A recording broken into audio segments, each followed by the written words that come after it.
Hello students. Dictation 5 second बाद शुरू होगा।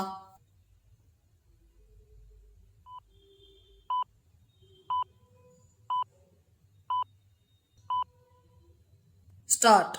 अंततः भारत और यूरोपीय संघ के बीच सभी समझौतों की जननी कहा जाने वाला मुक्त व्यापार समझौता FTA हो गया विराम। इस समझौते का महत्व केवल इसलिए नहीं है कि यह दुनिया की 1/4 आबादी वाले भारत और 27 सदस्यीय यूरोपीय संघ के बीच हुआ है विराम। इसका महत्व इसलिए भी है क्योंकि इसने अपना आर्थिक दबदबा कायम करने की कोशिश करने वाले अमेरिका और चीन को यह संदेश दिया है कि उनका विकल्प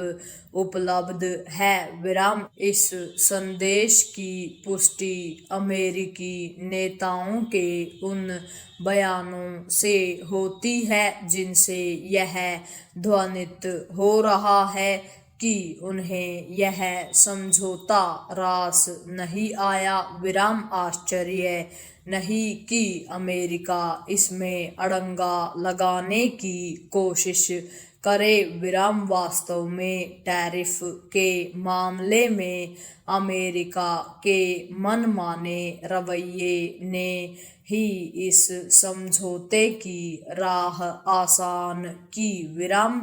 इस समझौते का एक महत्व इसलिए भी है क्योंकि यूरोपीय संघ और भारत दूसरी और चौथी सबसे बड़ी अर्थव्यवस्थाएं हैं जो वैश्विक सकल घरेलू उत्पाद GDP के 25% के बराबर हैं और जो वैश्विक व्यापार का 1/3 हिस्सा हैं विराम। स्पष्ट है कि विश्व की 2 बड़ी अर्थव्यवस्थाओं में सहयोग दोनों पक्षों को व्यापार और निवेश के अभूतपूर्व अवसर प्रदान करेगा विराम। यह अवसर आर्थिक समृद्धि को बल प्रदान करने के साथ रोजगार की समस्या भी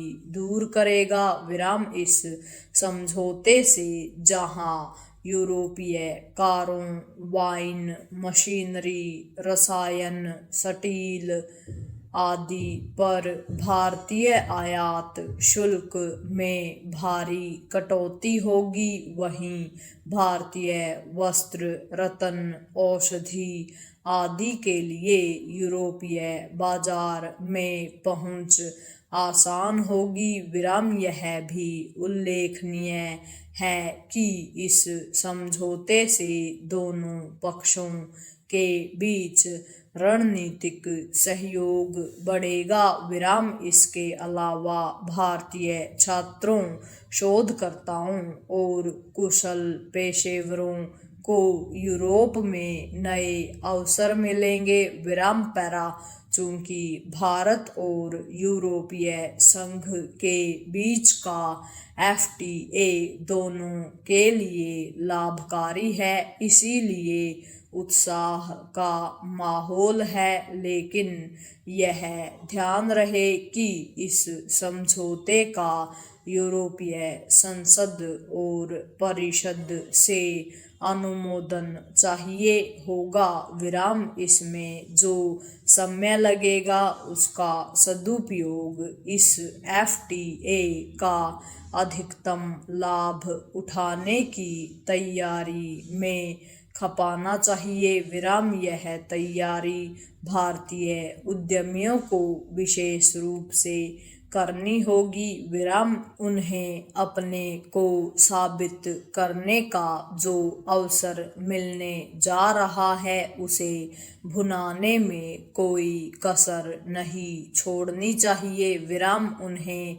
गुणवत्ता और उत्पादकता का स्तर उन्नत करते हुए ऐसे मूल्यवान विश्व स्तरीय उत्पाद तैयार करने होंगे जिसकी विशिष्ट पहचान बन सके और इसके चलते उनकी मांग बढ़े विराम। इसकी अनदेखी नहीं की जा सकती कि भारतीय उत्पाद अपनी उच्च गुणवत्ता के लिए कम ही जाने जाते हैं विराम। भारतीय उद्यमियों को अपने उत्पादों का निर्माण विश्व स्तरीय मानकों के अनुरूप करने के लिए भी तैयार रहना होगा क्योंकि इससे ही आपसी व्यापार का पलड़ा भारत के पक्ष में बना रह सकता है। पूर्ण विराम।